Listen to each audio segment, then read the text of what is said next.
akıllarımızı, imanlarımızı, iffetlerimizi muhafaza eyle. Helalinden bol kazançlar ikram eyle. Allah'ın razı olduğu istikamette çalışarak, günahlara sapmadan temiz rızıklar ikram eyle. Bizler de bu temiz helal rızıklar ile yiyerek, içerek, giyinerek huzuruna geldiğimiz zaman yaptığımız dualarımızı, ibadetlerimizi kabul eyle. Geri çevrilen ibadetlerden eyleme Allah'ım. Ya Rabbel Alemin, din ve dünya adına bütün iman edenler olarak dualarımızı, niyazlarımızı, ibadetlerimizi, iniltilerimizi, yakarışlarımızı, senin varlığını ve birliğini ikrarı olan ve okunan ezan-ı Muhammedi hürmetine, duaların kabul olunduğu icabet saati hürmetine kabul eyle Allah'ım, ikram eyle Allah'ım, ihsan eyle Allah'ım, bizleri sev ve sevindir, aziz eyle Allah'ım, geleceğimizi güzel eyle ya Rabbel Alemin. Amin. Ya Mu'in. Rabbena tekabbel minna bi hurmetil Fatiha.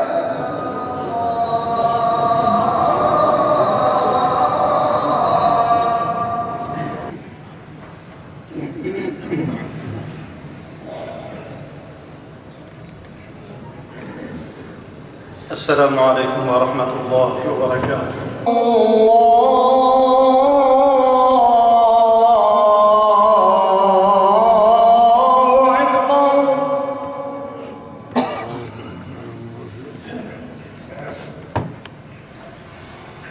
أشهد أن لا إله إلا الله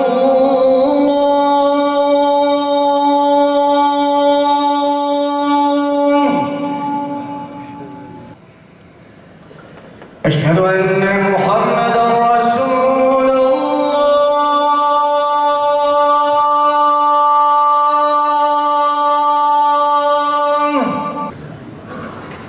الحمد لله الحمد لله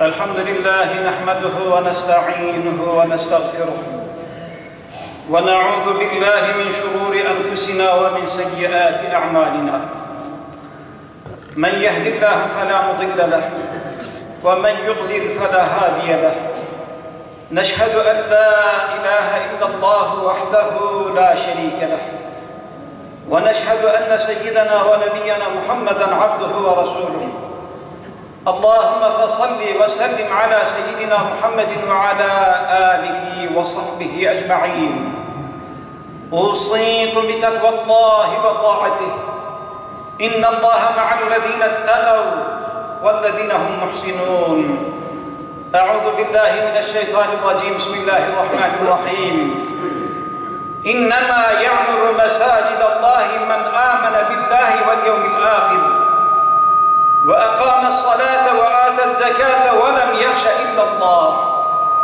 فعسى أولئك أن يكونوا من المهتدين صدق الله العظيم وقال رسول الله صلى الله عليه وسلم أحب البلاد إلى الله مساجدها صدق رسول الله فيما قال أو كما قال.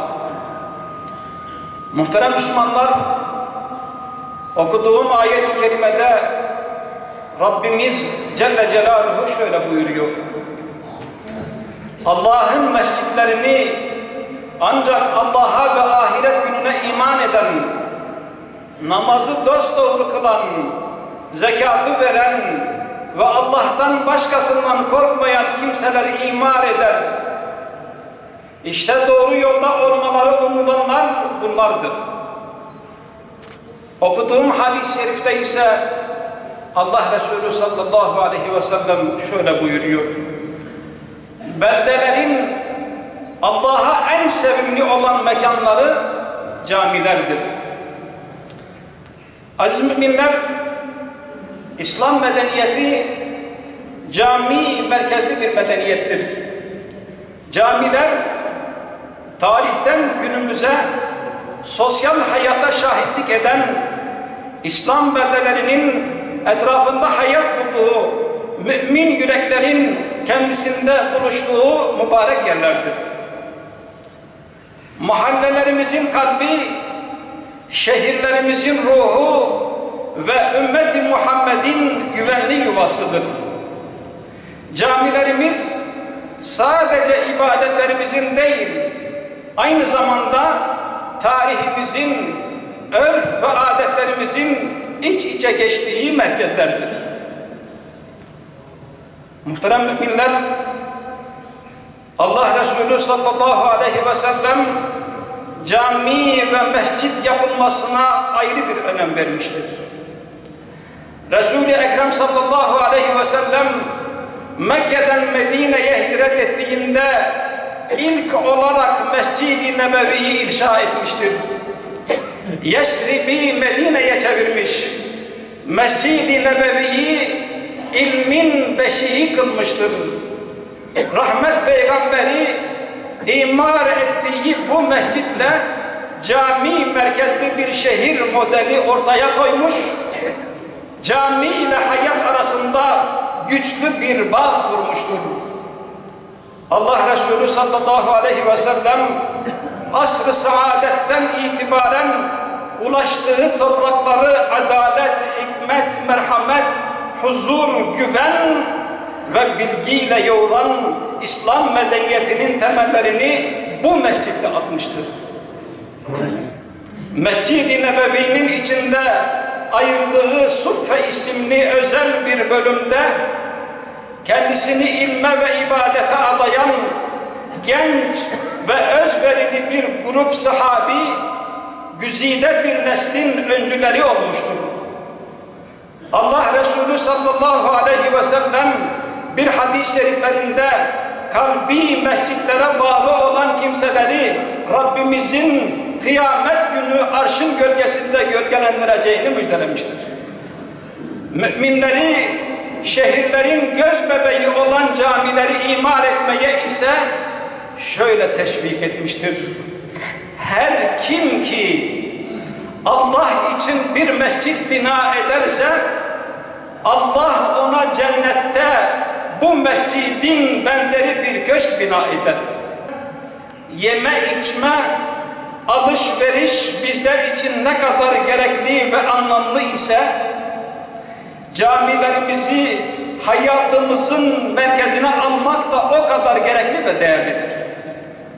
Zira camiler hayatın günlük telaşı içinde kendimizi dinleyebileceğimiz, kubbeleri altında Rabbimize kulluğumuzu arz edeceğimiz müstesna yerlerdir.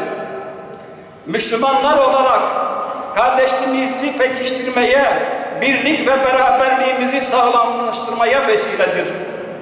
Her türlü benlik duygusundan arınarak bedenlerimizle beraber gönüllerimizi de birleştiren mübarek mekanlardır. Hepimiz için cami kimi zaman huzur ve sükûn, kimi zaman da umut ve teselli kaynağıdır.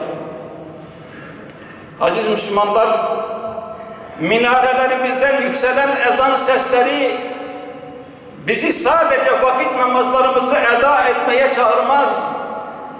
Cami ezanıyla, minaresiyle, kubbesiyle, mihrabıyla, minberiyle aynı zamanda kulluğa, ibadete, takvaya, ilme ve güzel ahlaka davet eder. Öyleyse Rabbinin huzurunda divan durup ona kulluğumuzu arz eden her mümin cami dışında da Cenab-ı Hakk'ın kendisini görüp gözettiğinin idrakinde olmalıdır. Aynı safta iman ve ihlas ile buluşan müminler daima kardeşliklerini korumak ve gözetmekle mükelleftir. Camileri imar ve ihya eden her bir Müslüman yaşadığı çevreyi de aynı şekilde korur ve güzelleştirir. Yerde biten bir ota, rızkının peşinden koşan bir karıncaya dahi zarar vermez. Camisini temiz tutmaya özen gösteren mümin, Rabbimiz tarafından Müslümanlar için tamamı mescit kılınan yeryüzünü de temiz tutar. Ne hazindir ki yalnızlaşma ve yabancılaşma illetine düçar olduğumuz günümüzde camilerimiz şehrin merkezindeki konumunu her geçen gün kaybetmektedir. Oysa ki bizleri tıpkı bir anne şefkatiyle saracak yegane mekanlar camilerimizdir. Yorgun ruhlarımız camilerde dinlenecek, maneviyatımız camilerde güçlenecek, anlam arayışımız camilerde cevap bulacaktır. O halde geliniz, camilerimizi yeniden hayatımızın merkezine alalım. Amir veya memur, işveren veya işçi, esnaf veya öğrenci, sosyal hayatın hangi alanında olursak olalım, yoğunluğumuza her namaz vaktinde ara verelim. Kadınıyla erkeğiyle, çocuğuyla yaşlısıyla camide olalım. Rabbimizin huzuruna varmakla gerçek bir huzura kavuşalım. Unutmayalım ki camiler hayatın içinde, hayat caminin içindedir. Muhterem müminler, her yıl olduğu gibi bu yılda 1-7 Ekim tarihleri arası camiler ve din görevlileri haftası olarak ifa edilecektir. Bu yıl cami ve hayat temasıyla camilerimizin ve din görevlilerimizin hayatımıza kattığı anlam ve değerleri toplumumuzda paylaşacağız. Rabbul Alemin yurdumuzu camisiz, camilerimizi cemaatsiz, minarelerimizi ezansız bırakmasın. Ela inne ahsenel kelami ve eblegan nizam kelamullahil melikil azizil allam kema kâlallahu tebâreke ve teâlâ fil kelam ve izâ kuri'el Kur'an festemi'û leh ve ensitu leallekum turhamûn. Euzu billahi mineşşeytanirracim. Bismillahirrahmanirrahim. İnned-dîne indellâhil İslam. Sadakallâhu'l azîm.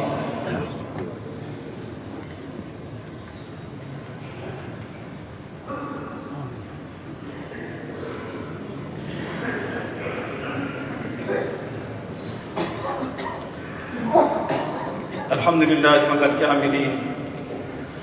والصلاة والسلام على رسولنا محمد الأمين تعظيما لنبيه وتكريما لصفيه فقال عز وجل من قائل مخبرا وآمرا أوصيكم بتقوى الله وطاعته إن الله وملائكته يصلون على النبي يا أيها الذين آمنوا صلوا عليه وسلموا تسليما اللهم صل على سيدنا محمد وعلى آل سيدنا محمد كما صليت على إبراهيم وعلى آل إبراهيم في العالمين إنك حميد مجيد اللهم وارض عن الأربعة الخلفاء سيدنا أبي بكر وعمر وعثمان وعلي ذوي الصدق والوفاء وبقية العشرة المبشرة وآل بيت المصطفى وعن الأنصار والمهاجرين والتابعين إلى يوم الجزاء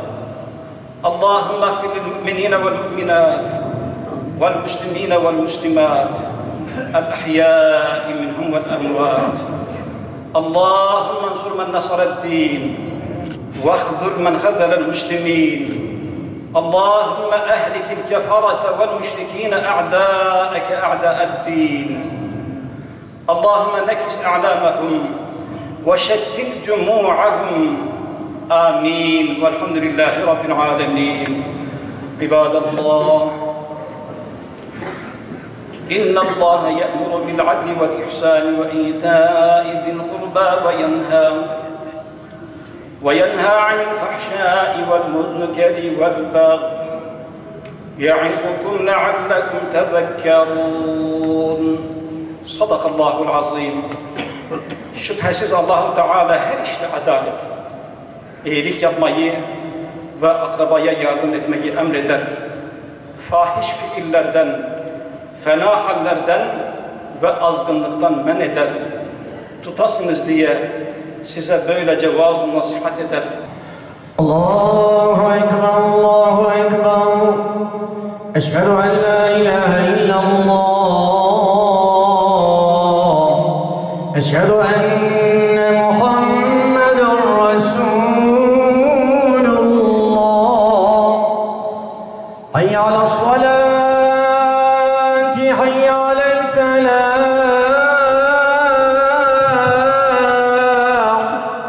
قد قامت الصلاة قد قامت الصلاة. الله